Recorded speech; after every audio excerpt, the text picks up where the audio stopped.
ऐसा कुछ विचार कर रहे थे कि नारद जी आ गए। नारद जी ने कहा बाबा। हाँ नारद जी महाराज, उदास हो? क्यों उदास हो? तो आपने मेरी उदासी समझ ली ना?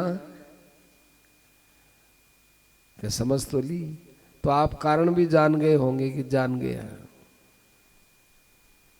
आप यही ना समझ रहे हैं कि हमने इतना कुछ लिखा लेकिन अभी भी कुछ लिखना बाकी है। वही बताने आया हूं कि आपका क्या लिखना बाकी है, आप खुद विचार करो।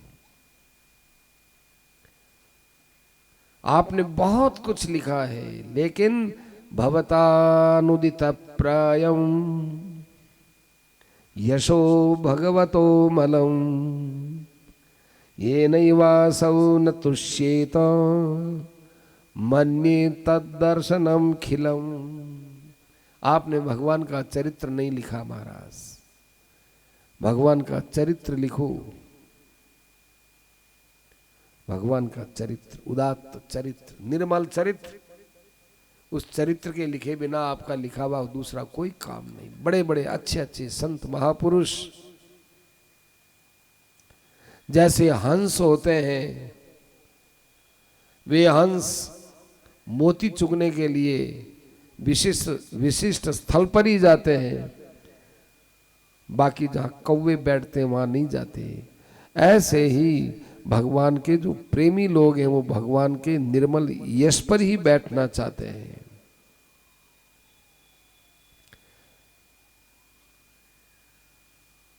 भगवान के अनंत नाम, अनंत लीलाएं, उनको सुनने मात्र से जो जीव को शांति मिलती है वो आपके इस ज्ञान से नहीं मिलती है। तो महाराज भगवान की लीलाओं के लिए कहाँ से संग्रह करूं? अरे भगवान की लीला के लिए भगवान का ध्यान करो, लीलाएं अपने आप तुम्हारे मन में पैदा होंगी। केवल भगवान के ध्यान की, स्मरण की जरूरत है। उसके बाद जो हमको जरूरत होगी वो भगवान अपने आप हमारे अंदर उपस्थित कर देंगे। तुम भगवान का ध्यान करो। लीला भगवान अपने आप तुम्हारे हृदय में ही करने लग जाएंगे, या वो जो लीलाएं हुई है वो तुम्हारे अंदर प्रकट हो जाएगी। समाधिना अनुस्मर तद विचेष्टितम। भगवान की लीला का स्मरण करो। क्या अच्छी बात है हमारा। ये तुमने क्या इतना बड़ा जगतवाल लिख दिया धर्म के लिए? बताओ, तुमने कहा ये करो और वो करो, और ये आज के दुनिया में कौन समझेगा? इसलिए आप तो भगवान, कोई आदमी यदि विशेष धर्म को जानता नहीं है लेकिन रात दिन भगवान के नाम का स्मरण करता है, उसके पास किस चीज की कमी है? और जो व्यक्ति भगवान का स्मरण नहीं करता है और दूसरे धर्म का पालन करता है तो वो धर्म उसके इतना काम नहीं आएगा। भगवान को जोड़े बिना धर्म का स्वरूप बनेगा नहीं।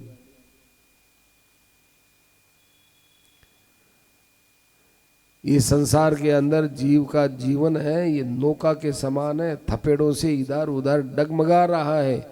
इसको एक स्थिर जगह चाहिए, वो केवल भगवान का चरणारविंद। ये हमने आपको सुना दिया है। भगवान की लीला से क्या होता है सुनने सुनाने से, ये आप मेरे से पूछो, मैं आपको बताता हूं। किसी जन्म में मैं दासी का बेटा था।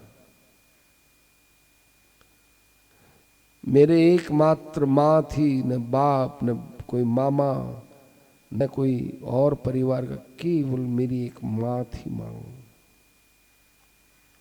शूद्र कुल में जन्म लिया था और मेरी माँ इधर उधर सेवा शुश्रूषा करके काम चलाती थी। जिस गांव में मैंने जन्म लिया था उस गांव में संतों ने चातुर्मास किया। मेरी माँ वहां संतों की सेवा में जाती और भोजन के बाद जो कुछ बच जाता वो बचे हुए अन्न से मैं और मेरी माँ उधर पूर्ति कर लेते।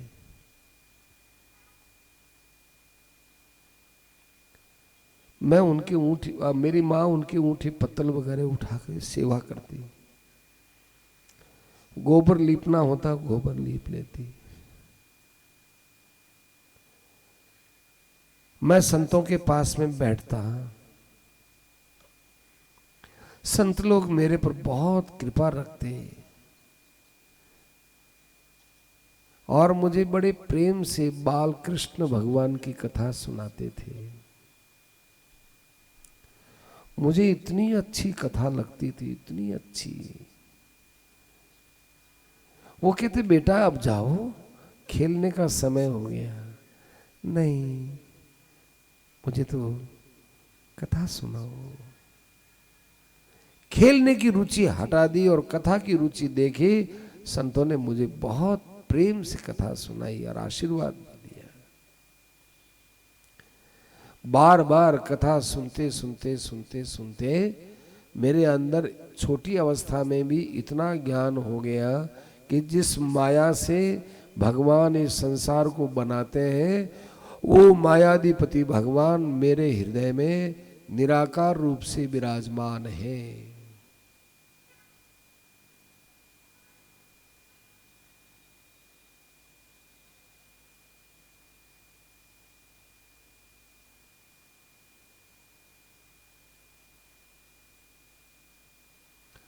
उन निराकार के ध्यान में जब प्रगाढ़ता होती है और ये सब संकल्प होता है कि हे भगवान, निराकार में तो आप हैं, थोड़े साकार दर्शन दीजिए, तो वो उसमें से साकार भी मनचाहा दर्शन दे सकते हैं।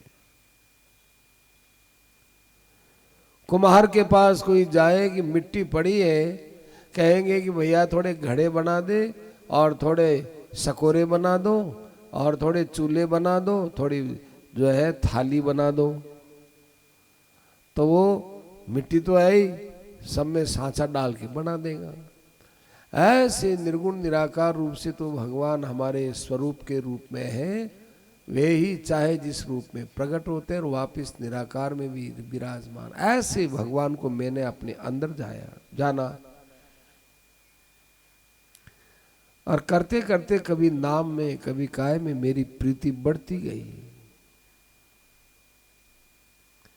इधर संतों का चातुर्मास पूरा होने लगा। संतों ने हमको बोल दिया कि भाई अब हम जा रहे हैं। जाते जाते उन्होंने हमको कहा कि देखो बेटा, हम तुमको एक बहुत सुंदर बात बताते हैं। ये बात बताई कि जितने तुम कर्म करो उन कर्मों को तुम भगवान से जोड़ लो, क्योंकि कर्मों से ही आदमी बंधता है, तो कर्मों से ही उसकी मुक्ति का रास्ता खुलेगा। इन कर्मों को तुम अपने स्वार्थ के लिए करोगे तो संसार में फंस जाओगे, और इन कर्मों को तुम यदि भगवान के लिए करोगे कि भाई मुझे तो ये इसलिए करना है कि भगवान प्रसन्न होंगे, तो इन कर्मों को करते हुए मुक्त हो जाओगे, भक्ति हो जाएगी कर्मों को करते हुए। ये तो रखो तुम्हारे पास हृदय में विचार। और एक मंत्र और दे देते हैं, ओम नमो भगवते तुभ्यं वासुदेवाय धीमहि प्रद्युम्नाय अनिरुद्धाय नमः संकर्षणाय च। हमारे पास 4 साधन है, मन बुद्धि चित्त और अहंकार। चारों के ही 4 उपास्य माने गए हैं। चित्त का उपास्य वासुदेव, बुद्धि का उपास्य प्रद्युम्न, मन का उपास्य अनिरुद्ध और अहंकार का उपास्य संकर्षण। इस मंत्र में चारों के नाम आ गए तो मन बुद्धि चित्त और अहंकार ये चारों इनके वश में रहते हैं तो मन हमारा सन्मार्ग पर चलेगा, बुद्धि हमारी ठीक रहेगी, हमारे अंदर जो है संकल्पना अच्छी रहेगी और हमारा जो अंदर संबंध है वो भी बड़ा पवित्र रहेगा, भगवान के साथ संबंध रहेगा।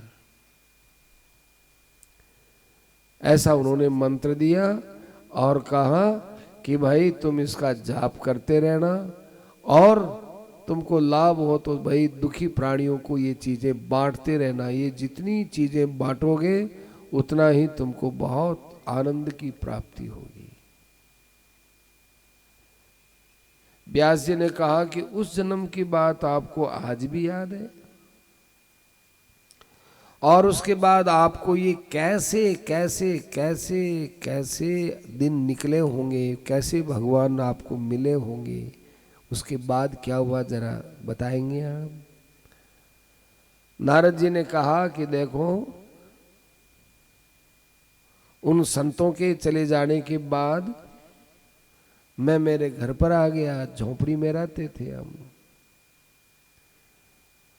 हमारी माँ एक दिन गाय दूने के लिए गई तो रात हो गई थी, पता चला नहीं, कालिंदर नाग के ऊपर मेरी माँ का पैर पड़ गया, कालिंदर नाग ने उसको डस लिया, मेरी माँ मर गई।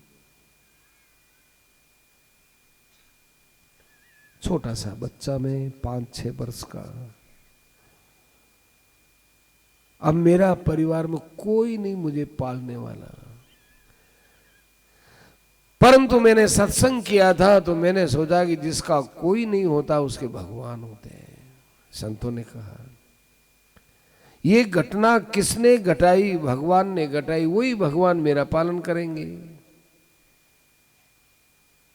भगवान ने ये घटना दी है तो ये उसका पालन भी भगवान ही करेंगे।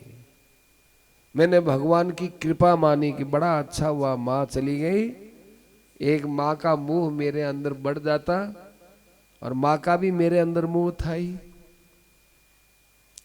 चलो जो कुछ हुआ है तो जो होता है वो सदा कल्याण की सामग्री होती है। हम उसको भोग सामग्री मानते हैं इसलिए दुख पाते हैं। सज्जनों ये महापुरुषों की कृपा है, कितनी अच्छी सी बातें हैं। जो होता है वो कल्याण के लिए भगवान ने दिया है हमको। कल्याण करो इस परिस्थिति में। अमुक आदमी मर गए साहब, बड़ा दुख होता है भाई, मर गए तो अपने को तो कल्याण की सामग्री माननी है। क्या अपने को भी मरना पड़ेगा, सावधान रहो, कल्याण की सामग्री मानकर चलो। तो मैं घर को छोड़, अब मेरे पास था भी क्या, क्या तो छोड़ूं। माँ मर गई, मैं मेरा उत्तराखंड की तरफ चला गया। वहां एक बड़ा निर्जन स्थान, पवित्र स्थान, तालाब के किनारे बैठ गया पीपल वृक्ष के नीचे और उन्होंने भगवान के स्वरूप का ध्यान बताया था। तो पहले आत्म स्वरूप का ध्यान करके फिर साकार रूप का मैंने ध्यान किया। ध्यान करते करते मेरे मन में प्रेम पैदा हुआ और प्रेम के कारण से भगवत भाव पैदा हुआ, ये भगवान मेरे हैं। देखो संसार में जितनी परिस्थिति खराब आती है उतनी परिस्थिति भगवान के पास पहुंचाने में बड़ी सहायक होती है।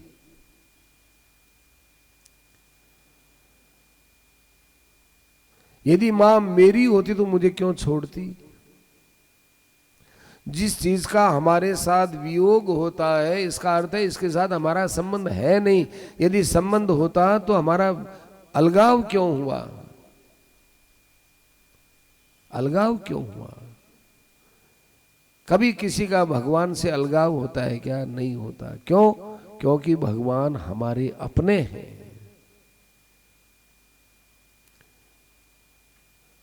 मैं मस्त हो गया।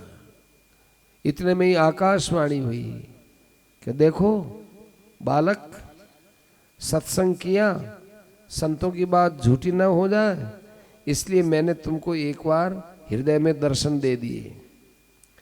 अब तुम इस मार्ग में चलते रहो जब तक तुम्हारी साधना पूर्ण परिपक्व न हो जाए, तब तक मेरा दर्शन दुर्लभ है। मैंने एक बार तुमको बता दिया, अब तुमने यदि मेरे प्यारे संतों के अंदर आस्था रखी है तो भाई तुम इस साधना में लगे रहो। तुम्हारे अंदर विश्वास पैदा करने के लिए मैंने अपना स्वरूप दिखा दिया। मैं बड़ा खुश हो गया। कोई बात नहीं, भगवत प्राप्ति में 1 जन्म नहीं 10 जन्म भी लगे तो भी सस्ता काम है सज्जनों। कि क्यों? बस वो इसीलिए सस्ता काम इसलिए है कि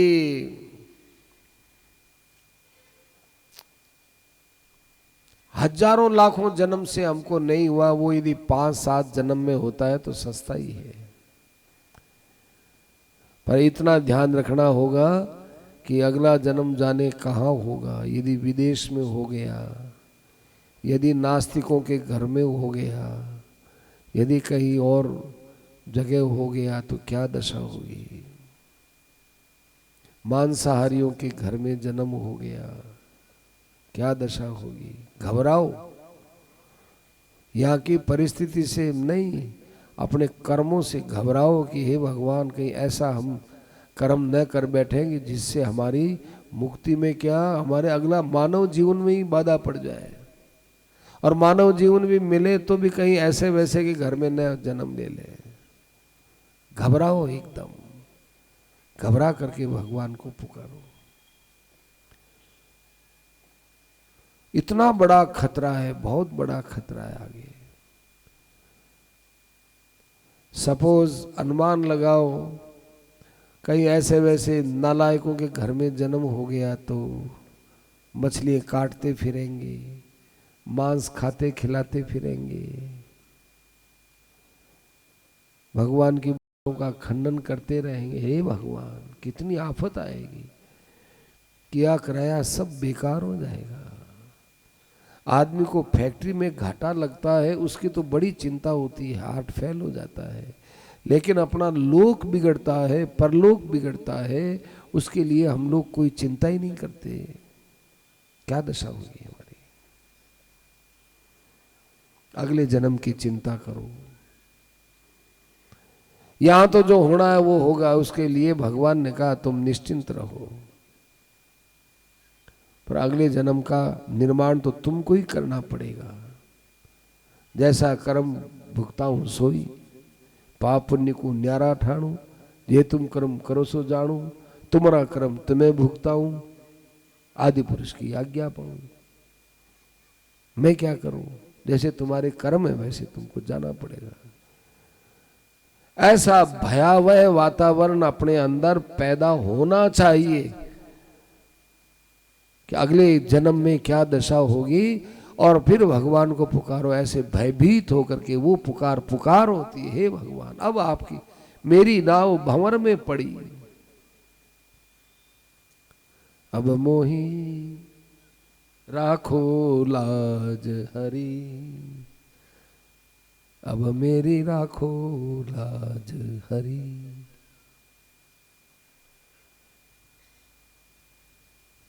मेरी लाज रखो। भारतवर्ष ऐसा देश मिल गया, हिंदू धर्म मिल गया, अच्छे माता पिता आस्तिक पिता के यहाँ जन्म मिल गया, अच्छे संत महापुरुषों के दर्शन करने को मिल गए, भागवत गीता आदि कथा सुनने का, रामायण आदि पढ़ने का मौका मिल गया। मेरी लाज रखो प्रभु, मेरी अगले जन्म की लाज रखो। क्यों मुझे जन्म कर्म के अंदर पटको प्रभु। जैसा हूँ एक पापी को भी आप अपने यहाँ रख ही लीजिए प्रभु, रख ही लीजिए। मैं जैसा भी हूं आपका हूं, आपका होकर के मैं कहां जाऊं। मेरे पास कोई रास्ता भी तो नहीं है। नारद जी कहने लगे मैं भगवान का खूब नाम स्मरण करता और काल की प्रतीक्षा करता कि आओ आओ मृत्यु आओ भले ही, मुझे मृत्यु का भय नहीं है। क्यों? मैंने भगवान को पकड़ रखा है। नाम है ये भगवान को पकड़ने की डोरी है। भगवान ने ऊपर से डोरी टांग दिया। देखो कोई आदमी डूबता हो तो अपन क्या करते हैं, उसके पास में रस्सा फेंक देते हैं, वो रस्सा पकड़ लेता है तो अपन उसको खींच लेते हैं। ऐसे ही भगवान का नाम है, ये रस्सा है, और इस रस्से को भगवान ने भवसागर में फेंक दिया है। अब इस नाम को पकड़ ले में, और भगवान खींचने के लिए तैयार है। इसको पकड़ करके गाढ़ रूप से इसको रखे, बस अब भगवान का काम भगवान जाने और भगवान का काम जाने। भगवान के हाथ में रस्सा है, हमको डूबने देंगे? कभी नहीं, खींच लेंगे भगवान। कालम प्रतीक्षण विमदो विमत्सर है। मैं मरने लगा तो उस समय ब्रह्मा जी का प्रलय हो रहा था, तो ब्रह्मा जी के साथ ही मैं चला गया। 1000 चतुर्युगी के बाद जब ब्रह्मा जी की रात खत्म हुई तो मैं ब्रह्मा जी के शरीर से पैदा हुआ,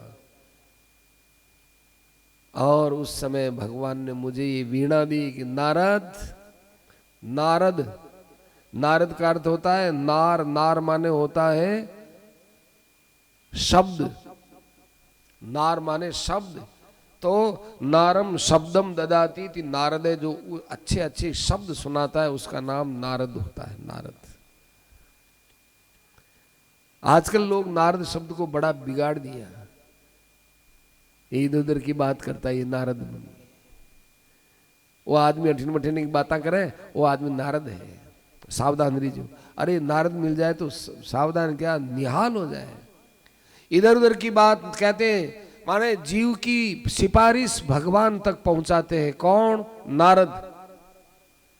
और भगवान की कृपा पहुंचाते हैं जीव तक। कौन? नारद। इधर उधर की बात तो होनी चाहिए, पर वो भगवान और जीव के विषय में ही होनी चाहिए, और नहीं होनी चाहिए। इधर उधर की बात करते हैं।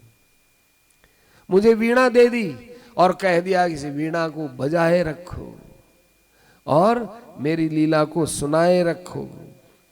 ये दुनिया विषयों के अंदर व्यर्थ में जल रही है। जलती बलती आत्मा साधु सरोवर जाए। ये संतों के बीच में बैठाओ इन प्राणियों को लीला सुना करके, ताकि ये आत्मा को शांति मिले। इसलिए आप भगवान की कथा को कहो। नारद जी चले गए। पश्चात व्यास जी ने सीधा ही लिखना चालू नहीं किया। व्यास जी ने देखा कि पहले भगवान की भक्ति मेरे अंदर हो, तब मैं कथा कहूं, कथा लिखूं। सुना ना, हम लोग तो आजकल भागवत के श्लोक नहीं बोल सकते और कथा करने के लिए बैठ जाते हैं। व्यास जी ने ऐसा नहीं किया है। व्यास जी ने अपने कुटिया में जाकर भगवान की भक्ति थी, उस भक्ति को हृदय में पहले स्वीकार किया, भगवान का ध्यान किया। भक्ति योगेन मनसी सम्यक प्रणहिते अमले अपश्यत पुरुषम पूर्वम। फिर भगवान के दर्शन किए, फिर भगवान की माया को देखा, और इस माया का आश्रय लेने वाले जीव को देखा।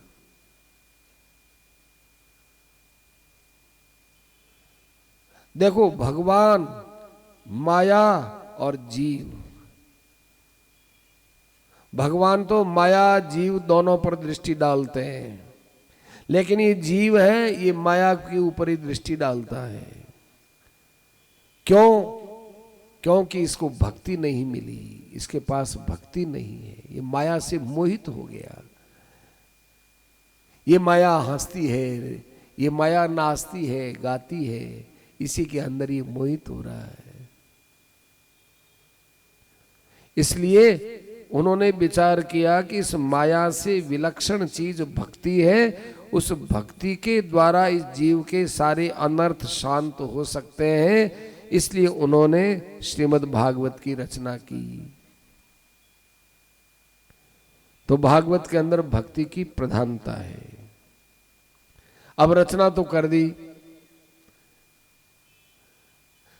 आप लोग सोचोगे कि भागवत की रचना की होगी तो कागज से पेंसिल से उन्होंने लिखना चालू किया होगा। सज्जनों, ऐसी बात नहीं है। वो छापा खाना एक अलग ही ढंग का है। यूं ही ध्यान किया, बस सब हो गया, अपने आप स्वतः ही सब प्रकट हो गया। आजकल के मशीन है ना, उसमें फीड कर देते हैं, फिर उसको कंप्यूटर से निकालो, ऐसे करो वैसे करो।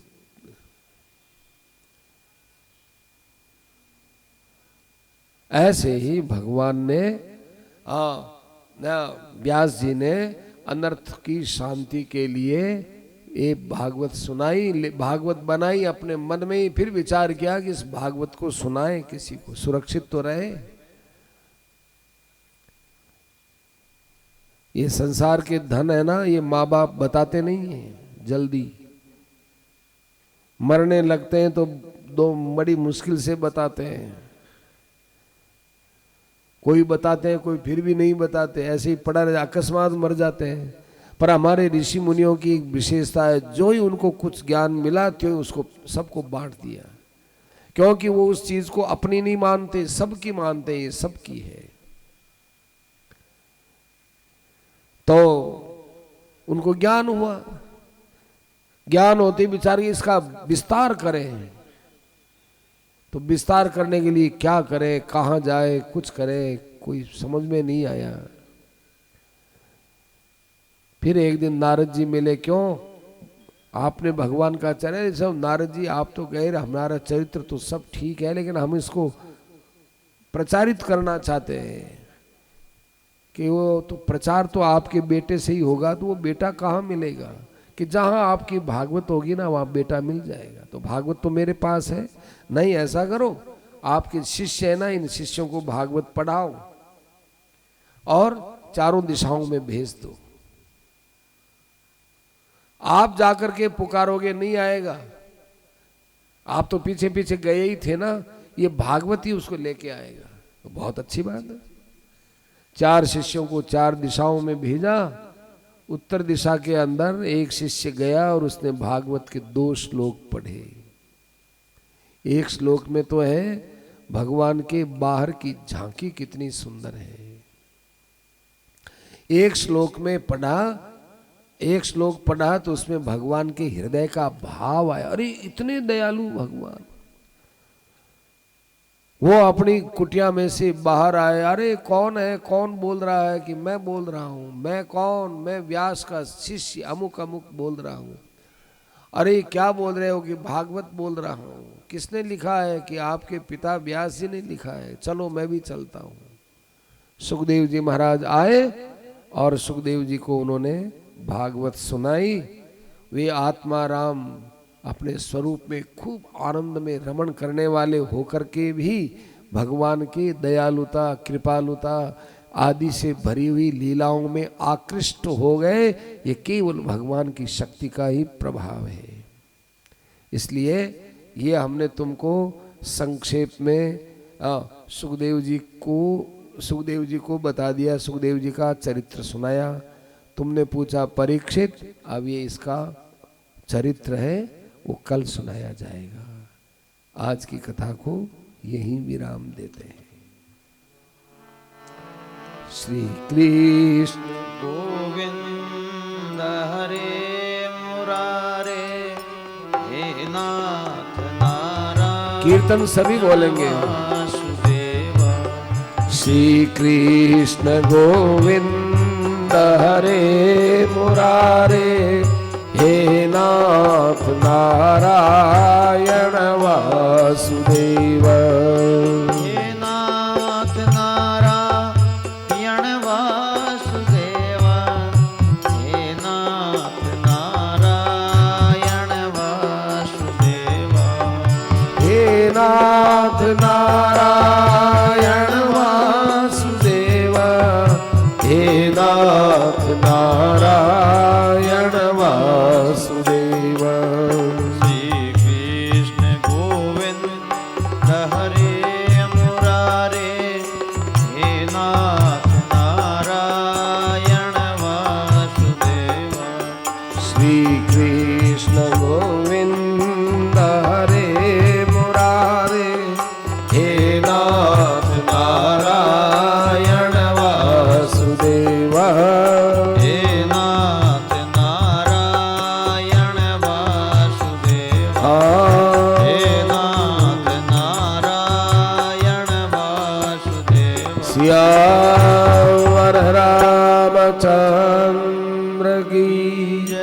बोलो रमकुटवंशी वाले की जय श्री वेदव्यास जी महाराज की जय श्री सुखदेव जी महाराज की जय श्रीमद्भागवत महापुराण की जय अनंत कोटि